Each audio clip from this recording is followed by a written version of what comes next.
Radhe Radhe friends, welcome to Sara classes. आज हम लोग पढ़ेंगे difference between line segment, a line and a ray. तो लाइन सेगमेंट में क्या होता है, लाइन सेगमेंट के दो एंड पॉइंट होते हैं जो कि हमने बताए थे। एक ये एंड पॉइंट, एक ये एंड पॉइंट होता है। लेकिन रे का सिर्फ एक ही एंड पॉइंट होता है, ये और ये। एरो जो है ये रिप्रेजेंट करता है कि ये आगे तक जाएगा, यानी इसका कोई एंड पॉइंट नहीं है। लेकिन लाइन के कोई भी एंड पॉइंट नहीं होते, यानी कि दोनों डायरेक्शन में आगे बढ़ सकती है। यानी कि यदि लाइन सेगमेंट है तो ये लाइन इस साइड भी आगे बढ़ेगी और इस साइड भी आगे, ये यदि आगे बढ़ रही है तो इसका मतलब है कि ये एक लाइन हो जाएगा। लेकिन यहाँ पर ये दो डॉट्स हैं और इससे आगे ये नहीं बढ़ सकती, इसीलिए ये एक लाइन सेगमेंट है। अब यहाँ पर हम एक चीज़ ये देख लेते हैं कि एरो का जो निशान है ये यही शो करता है कि ये और भी आगे जाएगा।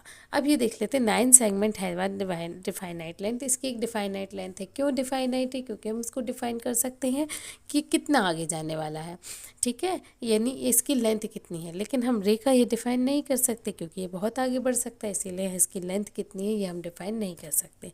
उसी तरह से लाइन को भी हम डिफाइन नहीं कर सकते क्योंकि ये कितनी भी आगे बढ़ सकता है। अब आ जाते हैं नेक्स्ट पॉइंट पर। यह है line segment can be drawn paper. अब लाइन सेगमेंट की लेंथ है तो इसको हम पेपर में बना सकते हैं, लेकिन रे की कोई लेंथ नहीं है तो हम इसको पेपर में ड्रॉ नहीं कर सकते, हम इसको रिप्रेजेंट कर सकते हैं। जैसे कि बनाया हुआ, आप लोग कहेंगे कि ये तो बना हुआ है, तो आप कैसे बोल रहे हैं? इसको रिप्रेजेंट किया जा सकता है कि ये एक रे है, लेकिन ये तो इससे कितनी भी आगे जा सकते हैं। आप कितनी बड़ी रे बनाएंगे ये तो कुछ भी फिक्स नहीं है। अभी इसी तरह से लाइन का भी यही है कि हम इसको पेपर पे ड्रॉ नहीं कर सकते हैं, ये चाहे जितनी आगे जाएगी, बस हम इसको रिप्रेजेंट कर सकते हैं कि हाँ ये एक लाइन है जो कि चाहे जितनी आगे बढ़ रही है। अब देखो, लाइन सेगमेंट को डिनोट करने का तरीका क्या है? लाइन सेगमेंट के ऊपर एक लाइन सेगमेंट बना दो, यानी कि दोनों तरफ हमें एरो नहीं बनाना, सिंपल लाइन खींच देना है। रे को रिप्रेजेंट करने का तरीका क्या है? एक तरफ से डॉट है, यानी कि एक तरफ से तो ये फिक्स है लेकिन दूसरी तरफ से आगे बढ़ रही है, तो ये एक रे हो गई। अब इसमें एक चीज़ समझने की है कि ए बी और बी ए दोनों सेम नहीं होती हैं। यदि रे बी ए हम डिनोट कर रहे हैं तो ये इस तरह से होगी, ये बी और ये ए, ठीक है, ये दोनों सेम नहीं होते। लेकिन line segment A B is equal to B A होता है।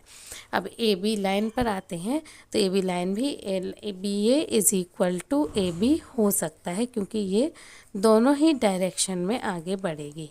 इसको रिप्रेजेंट करने का ये तरीका है कि ए बी के ऊपर हम एक लाइन सेगमेंट बना देते हैं। तो ये था डिफरेंस लाइन सेगमेंट, रे और लाइन में। आई होप आपको समझ में आया होगा। राधे राधे।